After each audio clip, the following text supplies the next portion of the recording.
Kablasad, ito naman po yung view po natin if nandito po tayo sa kabilang side po ng bahay. Ayan, nagmukhang maluwang na po yung bahay, nagmukhang malaki na po yung bahay since tapos na po yung roof structure niya dito sa taas po ng bahay, yung pong terrace po natin. Yan.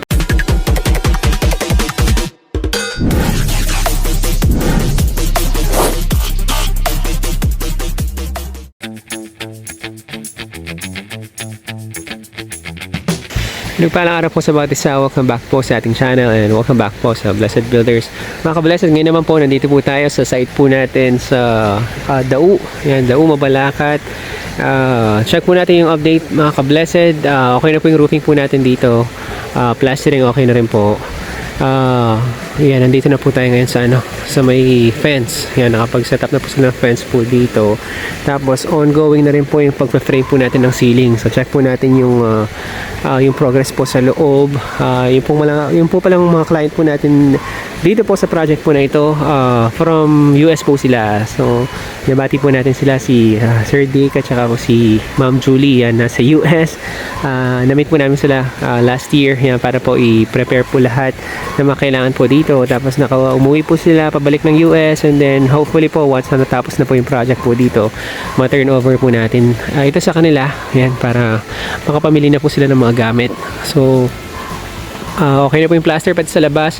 Itong portion po na ito na nasa itaas, terrace po yan sa second floor. So nasa itaas po siya ng parking. Dito po kasi yung parking po niyan. So hindi po ganun kaluwang talaga yung lot po natin, pero minaksimized po natin siya. Kaya meron po tayong terrace dito po sa itaas. So ito po yung parking area po niyan. Parking area. Tapos ito po niyan yung pedestrian access po natin. Pedestrian gate. Ayan, tapos meron po tayong wall portion dito sa ating fence. Yan, ito po yung pagpasok. Yan, cover pa rin po yung pong porch po natin. Yan, sa portion na to.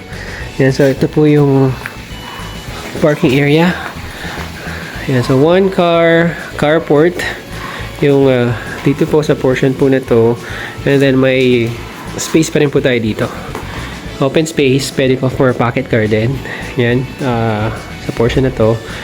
Tapos may space pa rin po tayo dito sa gilid. Hindi lang po tayo makadaan since marami pong nakaharang. Pero ito pong portion po na to, open area din po, open space, pwede pocket garden. Pati po yung setback dito sa gilid, meron din po. Yan, so pasok po tayo para makita niyo po yung flow ng bahay. Medyo marami lang pong gamit since very limited po yung space po natin dito. Ayan, so pagpasok po natin, itong portion po na to, ito na po yung living area po natin. Ayan, itong area na to, living area. Tapos yung pong dining area po natin, dito po siya. Dining, and then yung kitchen area po natin. Ayan, dito po siya. So, portion po na to. Ayan, tapos meron po tayong access po dito. Ayan, may door po tayo dito. And then ito pong door po na to, this will lead us po sa ating extended kitchen, yung auxiliary kitchen po natin. Yan, ito po siya. Yan, itong portion po na to, yan, naka-roof po yun dito. Yan, tapos naka-roof po yung, yan, dito niya. So magkakaroon po tayo ng grills po niyan dito. Yung gate po natin. Tapos ito pong portion po dito, yan, open area po yan. Open area, pwede gawing pocket garden pa rin. Yan, tapos yung dito naman po, yan, pagpasok po natin, yan, dito po yung kitchen po natin.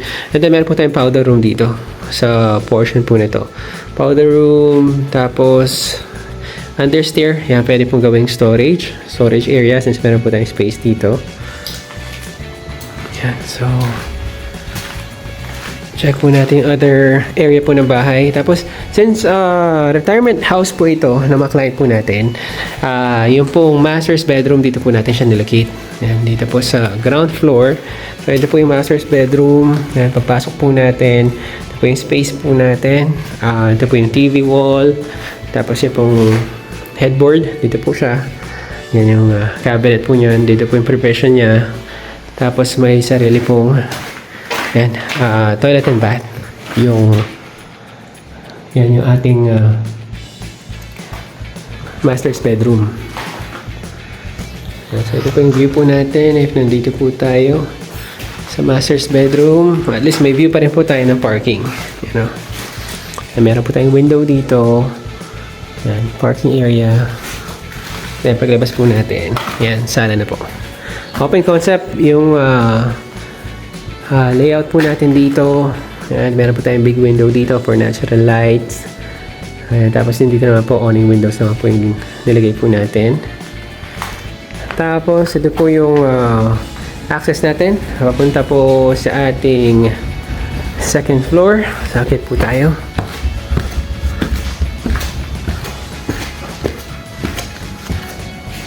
Ayan. So pag akyat po natin ka-blessed, yung makikita po natin agad, ayan, ito po open space na to.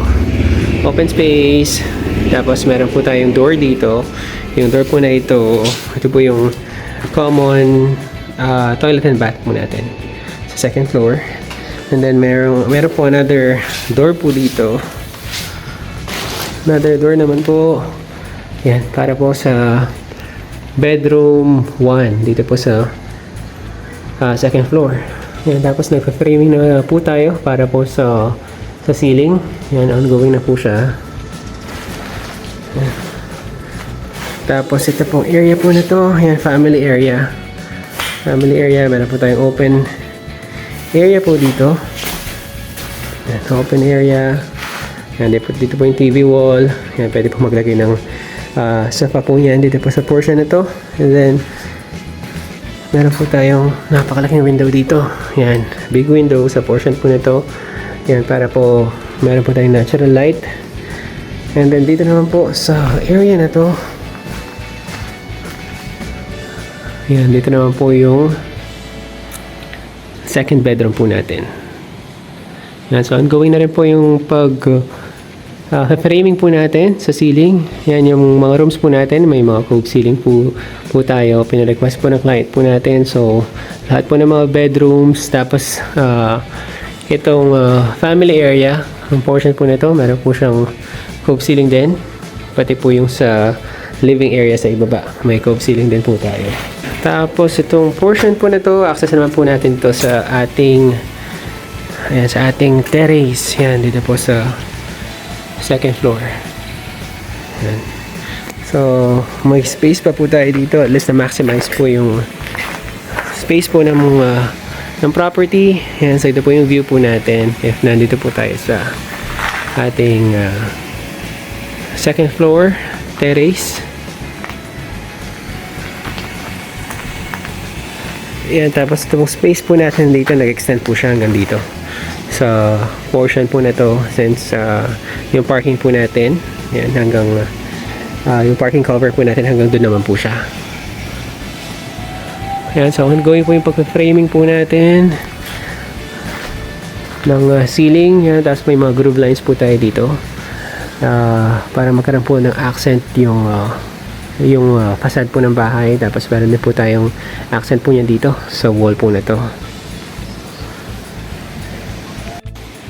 Yan, tapos mga ka-blessed, balik po tayo dito sa ating parking area.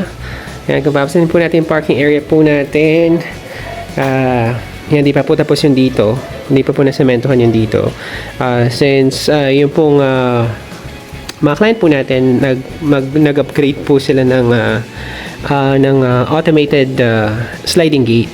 Ayan, so kaya hindi pa po nakabuhos yun dito. Maglalagay po tayo ng release niyan dito.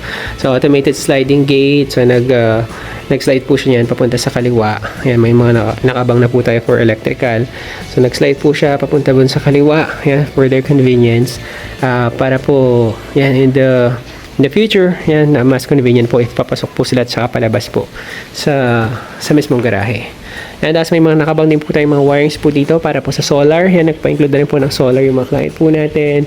Even yung CCTVs po, paikot sa bahay. Yan, pina-upgrade na rin po ng mga client po natin. Yan, ka-blessed, ito naman po yung view po natin if nandito po tayo sa kabilang side po ng bahay. Ayan, nagmukhang maluwang na po yung bahay. Nagmukhang malaki na po yung bahay since tapos na po yung roof structure niya dito sa taas po ng bahay. Yung pong yung pong terrace po natin, yan, pati po yung dito sa may balcony. Yan, okay na po, pati po yung sa ating auxiliary kitchen. Yan, kompleto na po yung roofing structure natin. So, papunta na po tayo niya na finishing mga ka-blessed once na natapos na po yung framing po natin sa ating ceiling. Yan, so maraming salamat po for tuning in sa ating pong vlog ngayong araw. Mag-ingat po tayong lahat at pagpalahi po tayo ng Panginoon.